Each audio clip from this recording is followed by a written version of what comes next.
আমাদের হৃদয়টি উঠলে পড়ছে এই কারণে,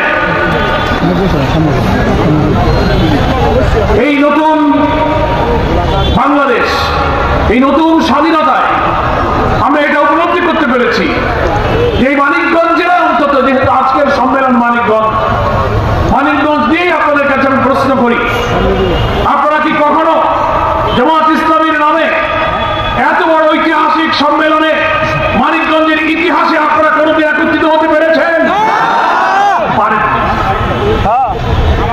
তাহলে যে মহান আল্লাহ 5ই আগস্ট এই নির্যাতিত মুসলিম জাতির প্রতি তার দয়া, তার করুণা নাযিল করলেন, সাদ আর রফিকদের মতো প্রায় 2000 ছাত্র জনতার রক্তের উপরে দাঁড়িয়ে মহান আল্লাহ যে করুণা আমরা পেয়েছি। প্রিয় নেতৃবৃন্দকে ফাঁসিতে ঝুলিয়ে হত্যা করেছে, কারাগারে তিলে তিলে হত্যা করেছে, 40,000 ছাত্র জনতা আহত হয়ে, পা হারিয়ে, হাত হারিয়ে, চোখ হারিয়ে, বন্ধুত্ব বরণ করে তারা আজ হাসপাতালে বাসা বাড়িতে চিৎকার করছে। শহীদদের মা পিতা সন্তানদের এখনো চোখের পানি শুকায়নি, তাদের রক্ত শুকায়নি, আমাদের আত্মচিৎকার এখনো যায়নি।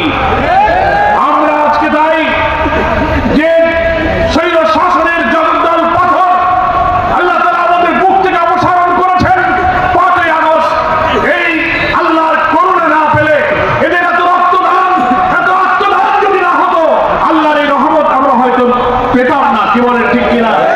তাই হৃদয়ের এই প্রশান্তি দিয়ে, সমস্ত তৃপ্তি দিয়ে আসুন আমরা আল্লাহর দরবারে সকলেই শুকরিয়া আদায় করি। আলহামদুলিল্লাহ, আলহামদুলিল্লাহ, আলহামদুলিল্লাহ।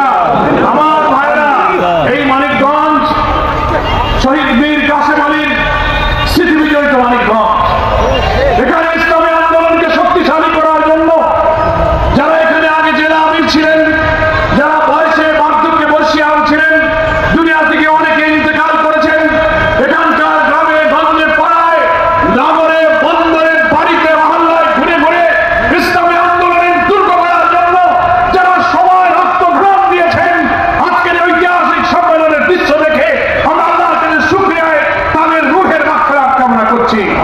আল্লাহ যারা তিল তিল পরিশ্রম করে এই মানিকগঞ্জ ইসলামী আন্দোলনকে একটি বিশাল মহিরুহে পরিণত করার স্বপ্ন দেখেছিলেন, তাদের মধ্যে যারা দুনিয়া থেকে বিদায় নিয়েছেন, যাদের শ্রম, যাদের ঘাম, যাদের বক্তব্য, যাদের দাওয়াত, যাদের দাস্তে করুন, যাদের মিষ্টি মধুর ব্যবহার দেখে হাজারো জনতা ইসলামী আন্দোলনের পথে আসতে পেরেছে, আল্লাহ তুমি তাদেরকে মাফ করে দাও, তুমি জান্নাতুল ফেরদাউস নসিব করো। সংগ্রামী কর্মী ভাইয়েরা, সংগ্রামী কর্মী ভাইয়েরা, আমরা আমাদের বিগত দিনের প্রায় 17টি বছর বাংলাদেশের মানুষ একটি ইতিহাসের কালো যুগ, কালো অধ্যায় আমরা অতিক্রম করেছি। কি বলেন ঠিক কিনা? আমাদের কোনো গণতান্ত্রিক অধিকার ছিল না, আমাদের ভোটাধিকার ছিল না, আমরা সাংবিধানিক অধিকার ভোগ করতে পারিনি, আমাদের অর্থনীতি, রাজনীতি সবকিছু লুটপাট করে, সিন্ডিকেট তৈরি করে এই জাতি, এই দেশকে আওয়ামী দুঃশাসনের আমলে সমস্ত খুন হত্যাযজ্ঞের মাস্টার মাইন্ড শেখ হাসিনা সবকিছুকে লুটপাট করে তছনছ করে দিয়েছে। প্রিয় ভাইরা, সংবিধান মানুষকে যে অধিকার দিয়েছে, বাংলাদেশের নাগরিক অধিকার, রাজনৈতিক অধিকার, ভোটাধিকার আমরা প্রয়োগ করতে পারি। 14, 18, 24 সালের 3টা জাতীয় নির্বাচনে বাংলাদেশের মানুষ আমরা ভোট দিতে পারি। ভোট দিতে রওনা হয়েছেন আপনারা?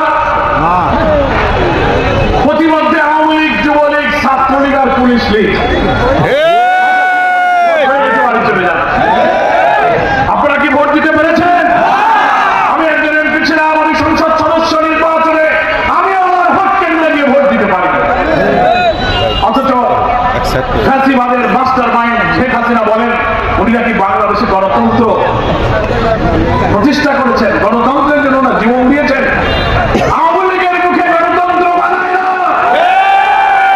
মুজিবুর রহমান গণতন্ত্রের কথা বলে তিনি এই দেশে ক্ষমতায় অধিষ্ঠিত হয়েছিলেন, কিন্তু তিনি ক্ষমতায় ওঠার পর নিজে হাতে গণতন্ত্রকে কবর দিয়েছিলেন।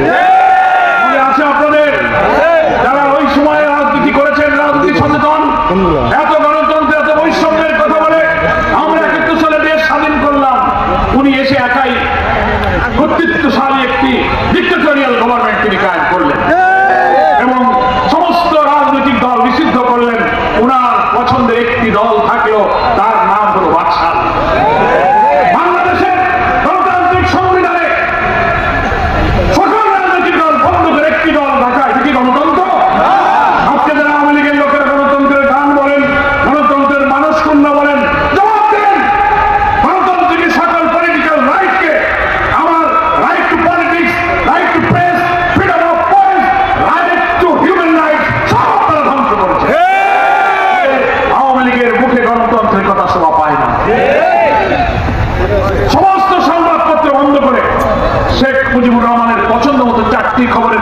দিচ্ছিলেন, আর সব কাগজ বন্ধ হয়ে গেছে।